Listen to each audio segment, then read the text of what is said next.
G'day viewers, the end of another week means it's time yet again for Totally Fucked Up Friday. And let's look at a few fucked up stories from around the world.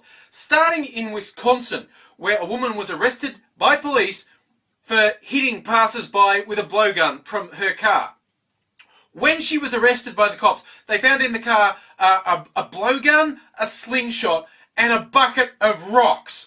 And when she was asked why she was doing this shit, she said, because she liked to hear people going, ouch. Or you know how whenever a serial killer gets arrested, the neighbours go, oh, I never would have believed it. They were so quiet and normal. Who would have known? Not this one. When she inevitably goes on a killing spree, and she will, all her neighbours, anyone who's ever crossed her, must know she's fucking crazy. They'll just be up to the media, no, she was fucking crazy as a shit-ass rat. We knew she was going to kill people. At least the tension's been broken now.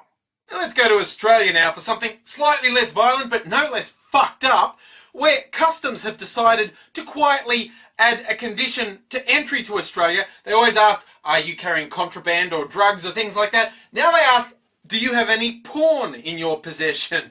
And if you answer yes, they go through all your bags and probably your mobile phone and laptop if you've got those and see what sort of porn you've got. Now if you decide to say no and they happen to find porn, then you've broken the law. The same law as if you were bringing drugs into the country.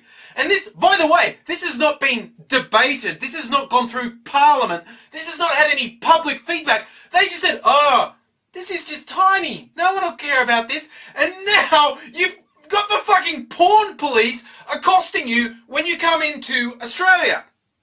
Now the loudest voice against this has been the Australian Sex Party, who have put up some quite plausible cases, like if you were on a holiday somewhere and took some saucy photos, maybe, you know, home video, which I personally don't recommend, but, you know, technically you'd have to answer, well, yeah, I've got some stuff that would qualify as porn, and then the customs people go looking at it. This is so fucked. I'm going to join the Australian Sex Party. Just because that would sound cool. I'm in the Australian Sex Party. Come around to my place where the real action is. Now, it's bad enough when religiously motivated oppression just takes the form of, like, societal norms making you feel bad about how you might express yourself. But it's far worse when it's actually state enforced. And, of course, this thing with the Australian customs checking for porn, that's fucking mild compared to what happens in Saudi Arabia, for example. And a lot of Islamic countries, in fact I think probably all the Islamic states, have morality police, which is the most scary fucked up thing ever.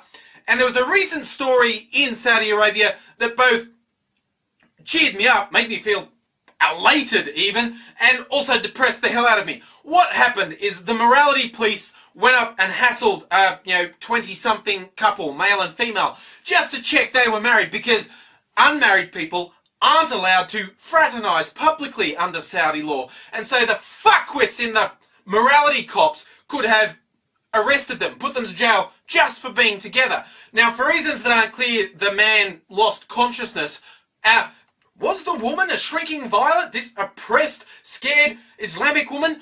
No! She punched the fuck out of the morality cop. And I mean, she hospitalised the prick. That's just the most fucking legendary thing ever. That's the bit that made me happy. Now, the bit that depresses me is with Saudi Arabia's track record, can only assume she's going to have a really quite fucked punishment handed out to her. Public lashing, jail. Christ, those fuckheads, probably even a death sentence. Now, see, this is what really, really shits me. It's like, Saudi Arabia, the whole Western world has associations, economic, and you've got fuckwits going around saying, I think we should ban the burqa in this country. It's going on all through Europe, people talking about it in the States, people talking about it in Australia now, like, yeah, the burqa's anti-women. Let's ban it. How about you go for the real fucking problem, you idiots? Oh my god, as if you're striking a blow for women's freedom by fucking restricting what they can do. It's like, do you live in a magical fairyland where you can just make wonderful things happen? Do you know what will happen where you ban the burqa? The Muslim women won't be allowed to leave the fucking house, and that will be your fucking fault, you fucking idiots. Don't go, oh no, it's that horrible man's fault.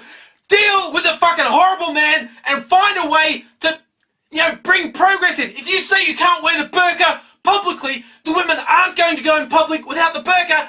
They're not going to be allowed in public, you fucking idiots.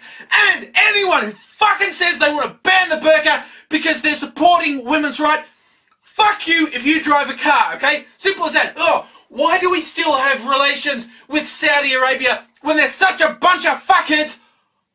Oil! Oh, there's a surprise. We'll fuck someone up when it has no effect on us.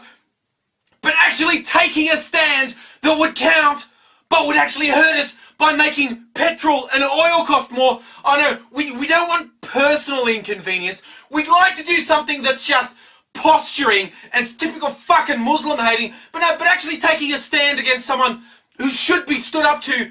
Nah, but that would cost us money, so no, we won't do that. Fuck you people! Anyone who says they want to ban the burqa to help women, if you're driving a car, you're a lying, hypocritical sack of shit, and I fucking hate you!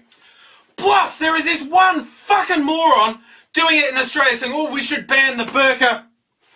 She actually writes this column in a major newspaper saying how, oh, because of some crazy political correctness, we're not even allowed to talk about this in Australia.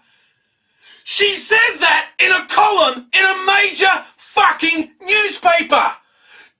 Are you that stupid, or do you just think everyone else is stupid?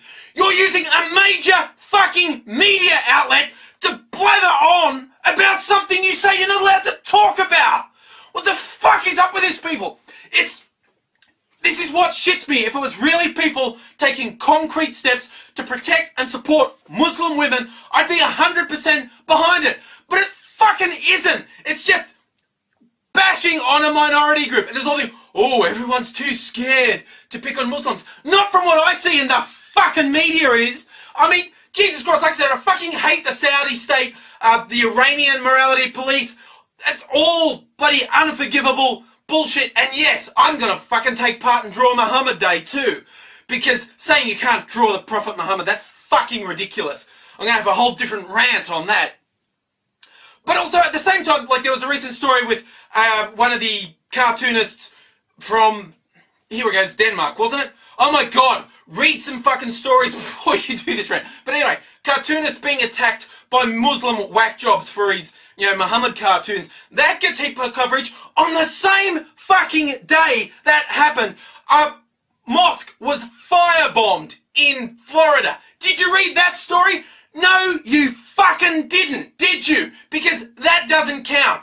Let's bash the Muslims, frisk them at airports. For anyone who thinks they're a sacred cow and can't be touched, dress up in traditional Muslim gear and try and get through an airport and see what happens to you then. The fucking hypocrisy shits me. And that's whether the hypocrisy comes from Muslims, non-Muslims, left, right, it just shits me. And now I have to put up with people using constant media coverage bashing Muslims, saying they're not allowed to bash Muslims.